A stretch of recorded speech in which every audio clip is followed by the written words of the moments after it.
10-year contract. Look I'm telling you, he will do the same thing because he had a contract with Boston. That's why That's why the Clippers had to give. That he's just going to. He's going to trade himself. You watch. That seems to be the opinion of all of those in the know and on the NBA beat. They're like Doc Rivers because the Orlando Magic are going to throw him the GM and head coaching job. So the opinion is that he's getting out of Dodge real fast. It seems to be the new thing going around. Yeah, and with a guy like Steve. Who are these people? Who are these people? Who are these people? Who are these wizards? And then I want to have these people, locked down. They're not allowed to speak anymore. Right. Well, I'm just trying to think. Maybe they can get. I'm like, wait, you're going to get rid of Doc too? Well, Chris Paul's brother who works at State Farm, right? You're going to tell me the Doc is leaving, even though I was just saying, he's got a 10-year contract. Yeah. He's not going anywhere. If he wants to go and bite a bullet and pay Mr. Magoo $10 million to get out of his contract, that's his business. Yeah. And well, you'd have Amway and Microsoft doing a deal, right? Austin Rivers is garbage.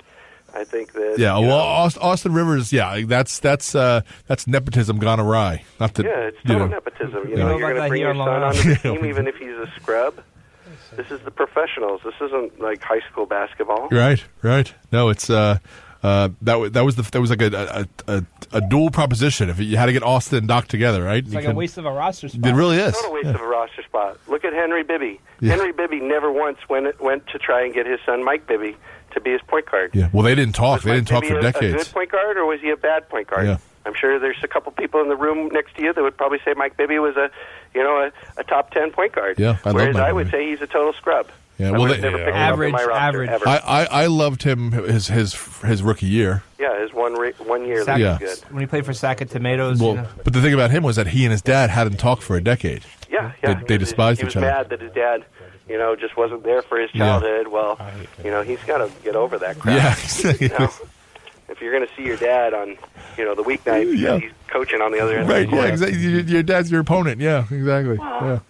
Isn't there also the saying, you got to take advantage of that time that you have together now? Well, I remember hold on to that stone for the rest of his life. What another prima donna NBA player that doesn't want to talk to his daddy? Well, it was the exact opposite with Luke Walton and Bill Walton. Luke and Bill, they love each other. Yeah, and they weren't, and Bill wasn't even a part of his life as a child. Never. Never. What about Dunleavy too? Wasn't? Well, Dunleavy was still married to his mom, and Dunleavy was close to the. And Dunleavy too. I've met Mike Dunleavy. He's a class act. Yeah, I mean that's the Dunleavy was they were like the total family deal and everything, but like Bill Walton was a hippie. Dunleavy would show up at Christmas. And stuff. Bill Walton was a hippie who that was pretty much a product of a one-night stand essentially. Luke. Bill Walton was probably convincing his wife for an open relationship. Yeah, it was kind of how it was, and that was he was like, honey, our feelings are spiritual. There was I don't know if you ever none of you guys ever heard of Patty Hearst, but Patty Hearst was the heiress to the Hearst family, multi-billionaire. Well, no, it gets even better. They're Hearst magazines, and in 1975, she was kidnapped by the weird the Symbionese Liberation Army. Yeah, they were cult terrorists. They robbed banks. Yeah, and she was photographed. They made her. They Stockholm syndrome. She with her captors. She became one mind with her captors. So she robs the bank and holds the machine gun in the robbery of banks and everything. But she was an heiress. So they're like, oh, she was. Well, Bill Walton, when he was a college student, was helping to hide her with the SLA.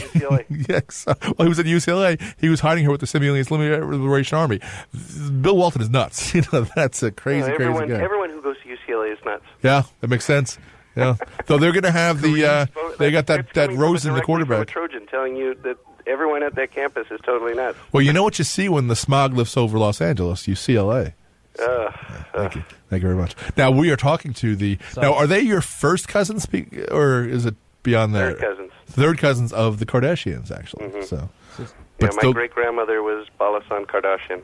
And did you go to or with the wife being pregnant, did you go to the Christmas party this year or no? No. Yeah, my wife was, we were no condition to be going. Yeah. She was pretty laid up at that point. Right. So you're expecting a new brand of Trojan in Los Angeles. Speaking of Trojan, Adore Jackson just went to the Tennessee Titans. Oh, so USC? Oh, he did? Yes, he went to. Good for him. Yeah. Now that's a question from me. Los Angeles now has two football teams. Yes. Will you be A, rooting for any of them, B, attending any of their games? I have already attended a Rams game. I was hoping that because the Rams were going to be coming back to L.A. and not the Raiders, that it would still be an element that I could bring my child to and still feel, comfortable. But, I mean, the crowds for the college games and for the professional games are two completely elements. And the people there, at the Rams game were getting literally so drunk. Wow. I was disturbed.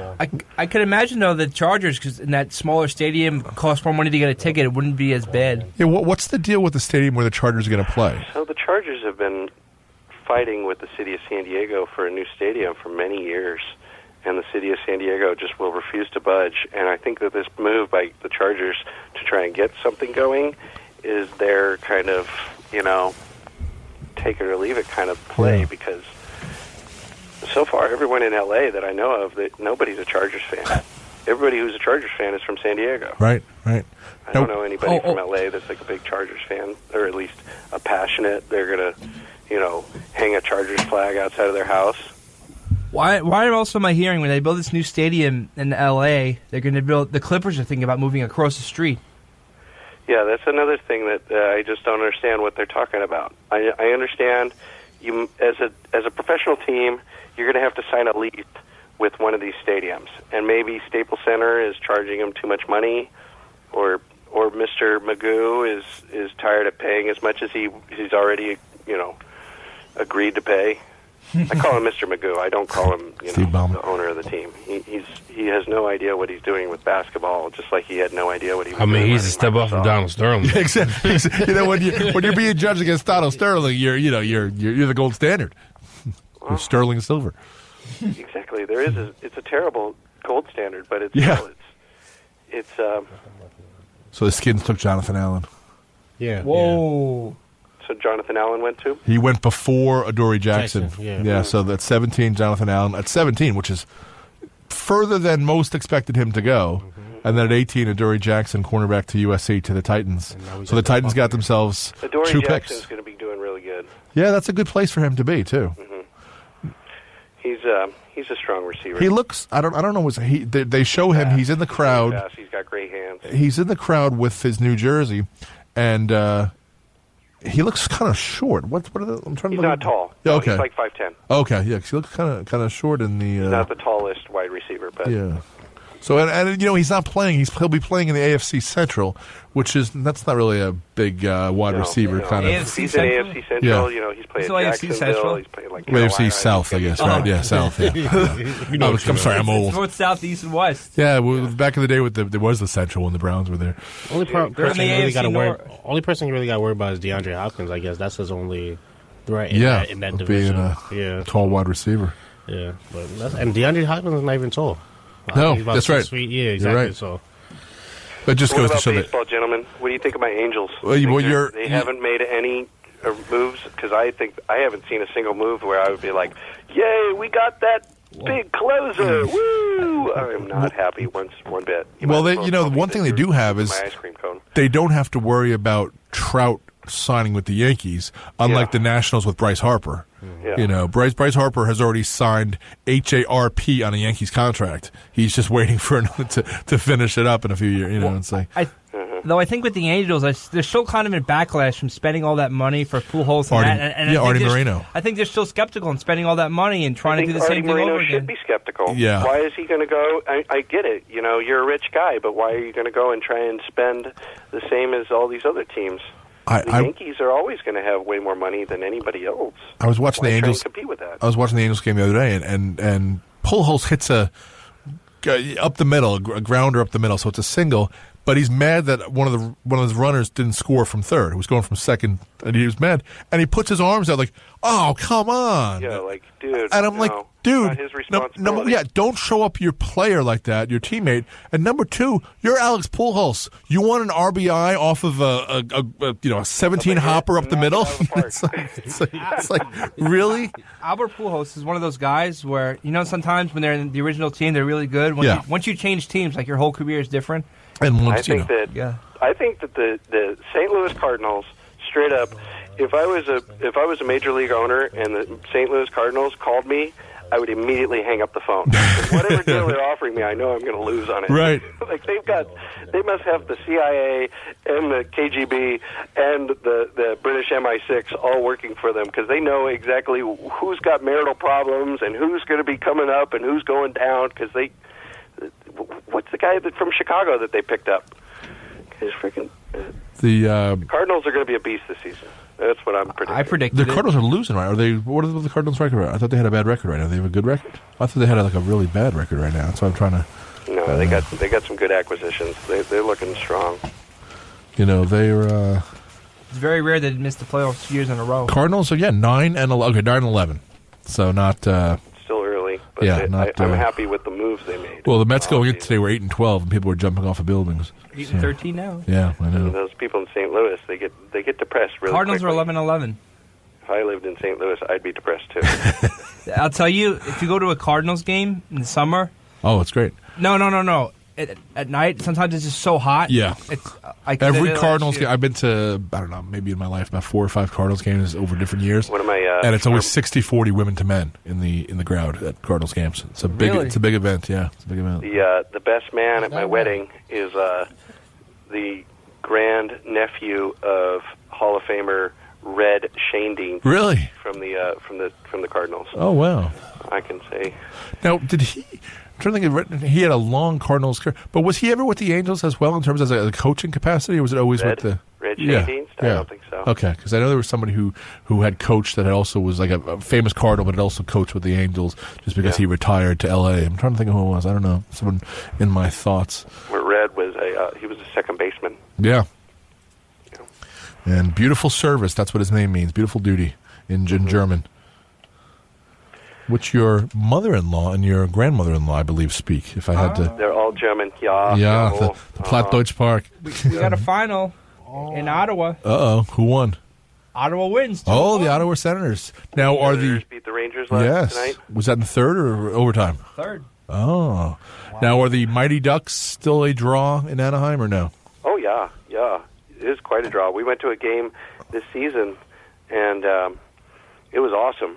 The crowd was all pumped up into it.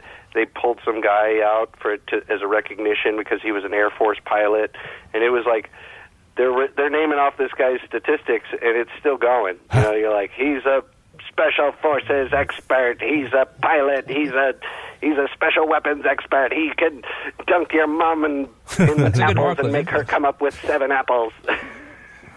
Well, the Tampa Bay Buccaneers just lucked into a very good player. 19th pick overall. They just got themselves tight end O.J. Howard. Oh, that's a good pick. That's a really good pick. So you've got Jameis Winston throwing to O.J. Howard with Doug Martin and Mike Williams. Mike Evans, and now Deshaun Jackson. I remember 2 years ago when I was in Tampa, and I think they just picked up Jameis Winston, right? 2 years ago it was? Yeah. Everyone in Tampa was like, oh, the Buccaneers are going to make the playoffs this year. Everyone this and that. They're so up about their team there, but they don't realize. Still not. O.J. Howard's a great move. O.J. Howard, Deshaun Jackson. Wow. That's a good move. Yep. I guess, and O.J.'s in Prattville, Alabama. He didn't go backstage. He's not in Philadelphia. Well, you know what? That's the one thing. They usually used to have the green room, because when the draft was in New York, you'd want to come to New York. You do all the TV shows and everything. Philadelphia, you're really not doing too many TV shows, so there's a reason O.J. Howard stayed behind in Prattville, Alabama. You can get a cheesesteak, go to the field house. Great. Run up the stairs like Rocky. Yeah. That'd be fun. Yeah. I want an O.J. Howard. That's what it says on W.C. Field's tombstone. It says, all things considered, I'd rather be in Philadelphia. It's kind of true. So, all right, we shall let you go, my friend. Thank you, gentlemen. Yeah, talk to you soon. Evening. You too. And congratulations again. Bye. All right, bye. So now officially all the eye-popping picks are gone now, right? Reuben Foster. Reuben Foster, but everybody Reuben Foster's still there. Yeah, depends on the tight end David Njoku. He should be around where the Giants pick. Okay. Forrest Lamp, who's the guard. Dalvin Cook. I'm just trying to think of who else would be eye-popping. So the Broncos picks an offensive tackle from Utah. So they took the 25-year-old Garrett Bowles. Well, I said before, if the Broncos and the Giants don't take an offensive tackle, they should just give it up. Yeah. Because their quarterbacks, the most hits on